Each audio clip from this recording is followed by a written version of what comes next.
கடவுளுடன் காலை வணக்கம். புனித லூக்கா எழுதிய நற்செய்தி 18ஆம் அதிகாரம் 35 முதல் 43 வரை உள்ள இறை வார்த்தைகள். அக்காலத்தில் இயேசு எரிகோவை நோக்கி வந்தபோது பார்வையற்ற ஒருவர் வழியோரமாய் உட்கார்ந்து பிச்சை எடுத்து கொண்டிருந்தார். மக்கள் கூட்டம் கடந்து போய்க் கொண்டிருப்பதை கவனித்த அவர், இது என்ன என்று வினவினார். நாசரேத்து இயேசு போய்க் கொண்டிருக்கிறார் என்று அவருக்கு தெரிவித்தார்கள்.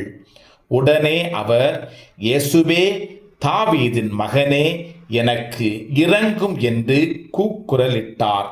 முன்னே சென்று கொண்டிருந்தவர்கள் அமைதியாய் இருக்குமாறு அவரை அதட்டினார்கள்.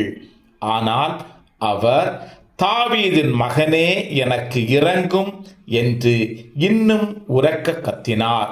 இயேசு நின்று அவரை தம்மிடம் கூட்டிக் கொண்டு வரும்படி ஆணையிட்டார்.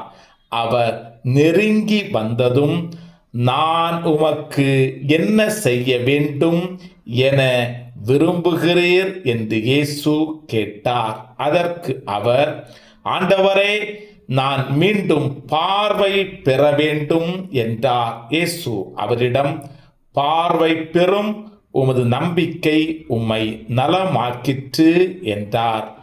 அவர் உடனே பார்வை பெற்று கடவுளை போற்றி புகழ்ந்து கொண்டே இயேசுவை பின்பற்றினார்.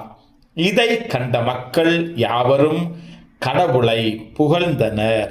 கிறிஸ்துவின் நற்செய்தி. இந்த நாள் இனிய நாளாக அமைய வாழ்த்துக்கள்.